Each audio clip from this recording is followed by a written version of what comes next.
All right.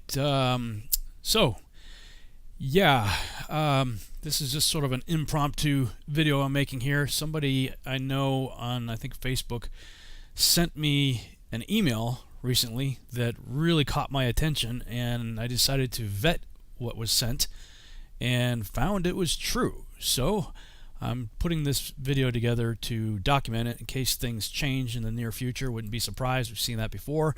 Do a live stream, and then shortly thereafter, the evidence disappears. So, just putting this out there for your consideration. If you've been following my work, you know that I've been talking about the discovery of Gilgamesh in the desert of Iraq in April of 2003. In fact, it's a primary plot point in my Seed series, if you've been following what I'm doing with Seed as well. The archaeologists digging around in the desert sands of Iraq, they found the body of Gilgamesh in April of 2003. I've been talking about this at least since 2010. This is my old YouTube channel, Captain Mang, and just scroll through these videos and you'll see stuff related to some of that here in the identity of the Antichrist. You know that I believe that Nimrod is the Antichrist of the end times. And there was a video I did, this one right here, the Omega Plan, released 8 years ago, so 2012, but I actually produced it in 2011. I created the video in 2011, started doing conferences and stuff, and then after that I started posting it on YouTube and stuff. So you could watch this whole 22-minute video if you go to Captain Mang, CPTMANG, that was my high school nickname, Captain Mang, and just type in the Omega Plan in the search window and you'll find it, or just do a Google search for, or a YouTube search for the Omega Plan ? You can watch the whole video there. I actually play some of it for you here in a minute because I did post it also on my primary YouTube channel now, my Rob Skiba YouTube channel, where I talk about identifying Nimrod as the Antichrist using scripture and talking about a potential Omega Plan. All that's there. Steve Quayle, Tom Horn, myself, and others, we've told you that the military gained control of that dig and took the body away. Right after they found Gilgamesh, it was taken away by the military. And then 1 month later, we set up the military occupation phase in Iraq, and we built the largest embassy in the world, at least at that time. I don't know if there's been a bigger one built since then, but at least at that time it was the largest embassy ever built. And one of the first things our troops did was raid the Museum of Baghdad. You could look that up. Yeah, well, actually, I'll show you a video that shows you that in a second here. And there's something like I think somewhere in the vicinity of 200,000 items were stolen, and but most of them were recovered.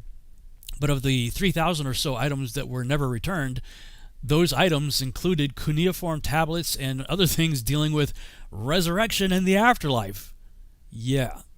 So again, all that's documented here. I'll just go ahead and play one of these videos here. Let's see which one.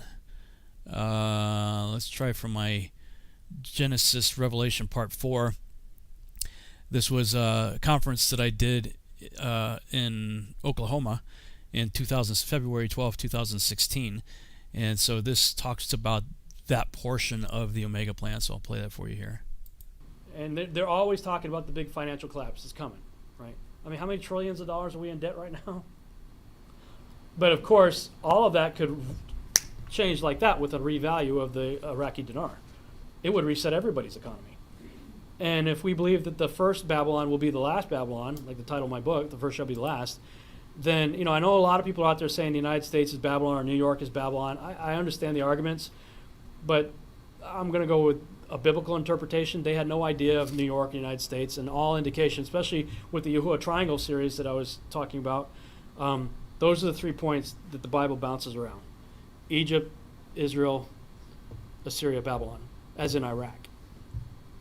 So if that's the case, then obviously things have to change such that that place becomes a pretty hopping area for everybody to later mourn what happens. So could it be that top dog U.S. eventually is toppled or done away with or what have you, and then everything raises up over there? I don't know, but after we left there, we left 500 military bases and millions, tens of millions, if not hundreds of millions of dollars worth of state-of-the-art military equipment, and we built the largest embassy in the world there. Something's going on.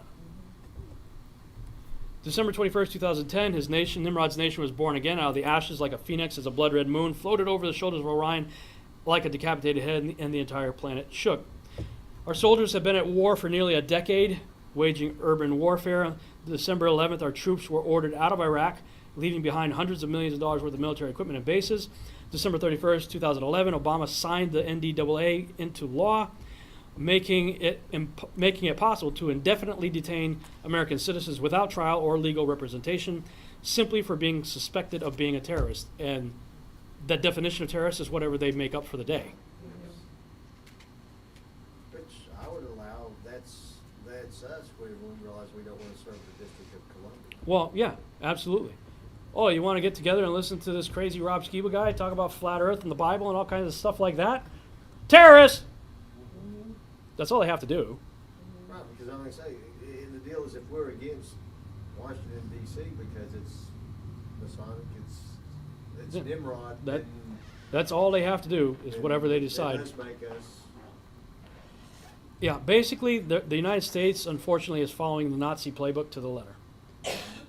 If you just look at what Hitler and the SS and what they did with the Reichstag and everything that led to what they did thereafter, it's following the same formula. Now, I gave you an outline of what I was seeing in my research. Now I'm going to play a video for you that shows our U.S. presidents and mainstream news reports and things like that, illustrating what I've been talking about playing out right before our eyes. Tell us, when shall these things be, and what shall be the sign of thy coming and of the end of the world? And Jesus answered and said unto them, Take heed that no man deceive you. On August the 17th, 1991, Desert Shield became Desert Storm.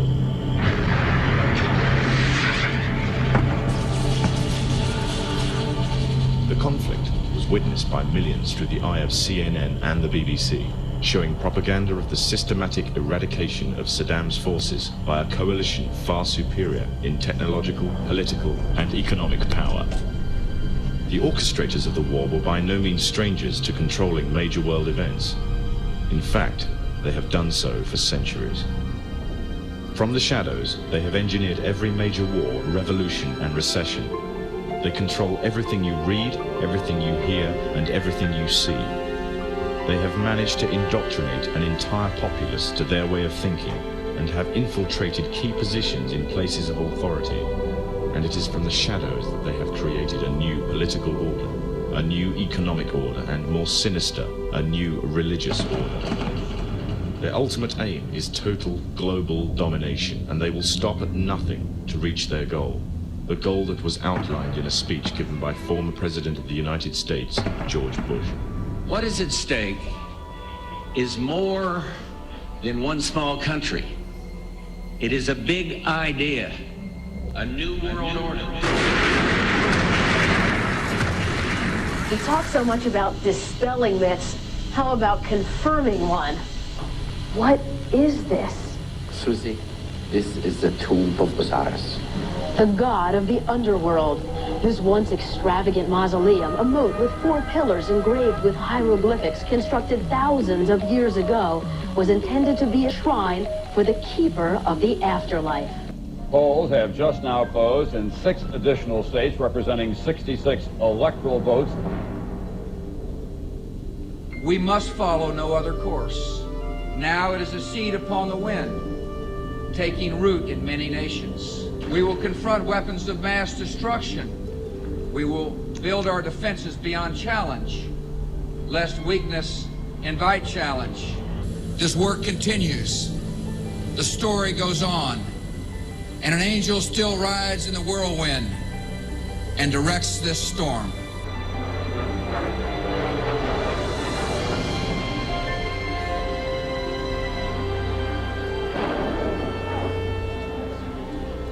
Heard the first one come in. I didn't know what it was. It sounded like a missile. Oh my God, Ed, another plane just hit the World Trade Center. Wait, oh my God, the building fell! We have no idea what caused this. Let us never tolerate outrageous conspiracy theories concerning the attacks of September the 11th. Malicious lies that attempt to shift the blame away from the terrorists themselves, away from the guilty. On the morning of September 11th, 2001, 19 men armed with box cutters directed by a man on dialysis in a cave fortress halfway around the world using a satellite phone and a laptop directed the most sophisticated penetration of the most heavily defended airspace in the world, overpowering the passengers and the military combat trained pilots on 4 commercial aircraft before flying those planes wildly off course for over an hour without being molested by a single fighter interceptor. These 19 hijackers, devout religious fundamentalists who like to drink alcohol, snort cocaine, and live with pink-haired strippers, managed to knock down 3 buildings with 2 planes in New York, while in Washington, a pilot who couldn't handle a single-engine Cessna was able to fly a 757 in an 8,000-foot descending 270-degree corkscrew turn to come exactly level with the ground, hitting the Pentagon in the budget analyst office where DoD staffers were working on the mystery of the $2.3 trillion that Defense Secretary Donald Rumsfeld had announced missing from the Pentagon's coffers in a press conference the day before, on September 10th, 2001. Luckily, the news anchors knew who did it within minutes. Osama bin Laden. The pundits knew within hours. Osama bin Laden. The administration knew within the day. Terrorists who committed these acts and those who harbored them. And the evidence literally fell into the FBI's lap. That a hijacker's passport was found blocks from the World Trade Center crash site, if you can believe that. But for some reason, a bunch of crazy conspiracy theorists demanded an investigation into the greatest attack on American soil in history. That investigation was delayed, underfunded, set up to fail, a conflict of interest, and a cover-up from start to finish. It was based on testimony extracted through torture, the records of which were destroyed. It failed to mention the existence of WTC-7, Able Danger, P-TECH, Sibel Edmonds, OBL and the CIA, and the drills of hijacked aircraft being flown into buildings that were being simulated at the precise same time that those events were actually happening. It was lied to by the Pentagon, the CIA, the Bush administration, and as for Bush and Cheney, well, no one knows what they told it because they testified in secret, off the record, not under oath, and behind closed doors. It didn't bother to look at who funded the attacks because that question is ultimately of little practical significance. Still, the 9/11 Commission did brilliantly answering all of the questions the public had, except most of the victims' family members' questions, and pinned blame on all the people responsible, although no one so much as lost their job, determining the attacks were failure of imagination. Because nobody in our government, at least, and I don't think the prior government that could envision flying airplanes into buildings. Except the Pentagon, FEMA, NORAD, and the NRO. The DIA destroyed 2.5 terabytes of data on Able Danger, but that's okay because it probably wasn't important. NIST has classified the data that they used for their model of WTC-7's collapse, but that's okay because knowing how they made their model of the collapse would jeopardize public safety. Osama bin Laden lived in a cave fortress in the hills of Afghanistan, but somehow got away. Then he was hiding out in Tora Bora, but somehow got away. Then he lived in Abbottabad for years, taunting the most comprehensive intelligence dragnet employing the most sophisticated technology in the history of the world for a decade, releasing video after video with complete impunity and getting younger and younger as he did so, before finally being found in a daring SEAL team raid which wasn't recorded on video, in which he didn't resist or use his wife as a human shield, and in which these crack special forces operatives panicked and killed this unarmed man, supposedly the best source of intelligence about those dastardly terrorists on the entire planet. Then they dumped his body in the ocean before telling anyone about it. Then a couple dozen of that team's members died in a helicopter crash in Afghanistan. You will never ever express doubts about any part of this story to anyone. Ever. Imagine the startling proposition that the Nephilim, the giants, the mighty men of old, gods and children of the Watchers, could somehow rise up, could somehow be reconstituted inside of a body. And, of course, I've discussed with you before my theory that one of the greatest legends in history could be a record of that having actually happened. And I'm referring to Nimrod, who some scholars also identify as Gilgamesh of Sumerian fame, Apollo of Greek fame, Osiris of Egyptian fame. And this Gilgamesh was a giant who a lot of people didn't even believe was anything more than myth until his grave marker was found a few years back. And then, according to some people, the military swooped in and took possession and control of that dig. Hey, Tom, I want to interject something. I talked to a special operations general who was there when Gilgamesh's remains, and his words were he was in a state of remarkable preservation, okay? He said they have Gilgamesh's remains. So if they have Gilgamesh and he is Nimrod, they got it. And the whole point was to extract the DNA. When the Iraqi regime fell in April 2003, the Iraqi Museum in Baghdad and museums in other provinces such as Mosul, Basra, and Babel were exposed to theft for 2 consecutive days. The theft was carried out by local and international networks as well as Iraqi and Arab agents. It is estimated that 170,000 artifacts were stolen, 15,000 of which have no registration records. The most important of these artifacts are the Sumerian cuneiforms, which represents the philosophy of life and death. Many date back to Mesopotamian times, more than 4,000 years ago. Artifacts pertaining to the civilizations of the Sumerians, Babylonians, and Chaldeans, and others that go back thousands of years in history, were taken away from the land of the two rivers. In addition, entire book collections from certain historic eras disappeared from the National Library, thus negatively affecting Iraq's wealth of civilization and culture. One must also mention that some artifacts were stolen and sent to Israel via the American forces. But American troops stood by as Iraq's heritage was plundered. One memorable moment that week was when Secretary of Defense Donald Rumsfeld dismissed the looting in Baghdad as unimportant. Freedom's untidy, and free people are free to make mistakes and commit crimes and do bad things. Many of the looters knew which objects they were looking for and where to find them. In other words, they were insiders. Investigations revealed that the main metal gate of the storage rooms was opened. It was not opened by force, which means a person who knew where the key was participated in the theft. J.P. Morgan. Okay, I'll stop there. I'll put the link in the show notes if you want to watch the rest of it. But that was the main point that I wanted to get across anyway, was that, the body of Gilgamesh had been found, and at least according to Steve Quayle's sources, the primary objective was the extraction of DNA. And so, somebody named Steven sent me a screen capture of the State Department's Freedom of Information Act, a search that was done there. I'll put the link for the search so you can do it yourself. But here's the page, and the search criteria. I'll put the URL in the show notes. Actually, I'll post it in the chat room here for you too. Also, sorry I wasn't paying attention to the chat room, guys. See a bunch of people here. Welcome. Thanks for joining me. So there's the link to the Freedom of Information Act that takes you to this page right here, and then if you type in this person's name, Denetra, something like that, you'll see this link right here, Department of State Freedom of Information Act log 2018, and if you click on that, it takes you here, and requesting documents pertaining to the resurrection chamber of Gilgamesh and the location of his body and the location of buried Nephilim. I don't know why everything's highlighting when I do this. What? So, this may be just somebody's Freedom of Information Act request, which would be, anybody could send a request for something like that, or perhaps there might be something to it.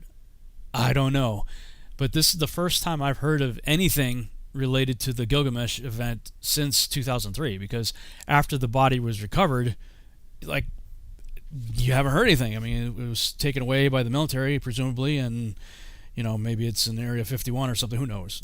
Nobody knows what happened to it after that, and at least I'm not aware of anybody coming forward as a whistleblower or, exposing anything, saying where the body is or what they're doing with it. This is the first thing I've seen, and this was apparently a Freedom of Information Act request or an email or something that took place on December 13th, 2018. I just find it interesting that it's under the parameters of the collection of the Clinton emails, and that you can see that in the let me see if I can lower this a little bit. Oh, you can see it right there. Yeah, so if you can see the top of my URL screen right there, it's freedomofinformationact.state.gov/results.aspx ? Search text dash collection equals Clinton dash or underscore email 20% and Nephilim. So anyway, this just caught my attention today. Wanted to put it out there real quick just to get it out there, because who knows, these things tend to disappear right after I find them. And same thing I've seen happen with other people as well. Researchers get out there, they find something, they put it out there, and it disappears. So I don't have time to go look any deeper into this right now, because I'm already deep into doing a whole lot of other things that I got to get done. So I'm putting it out there for you guys. If you guys want to dig deeper and let me know what you find, that would be awesome. Leave your comments below. All right, thanks guys. Have a good day.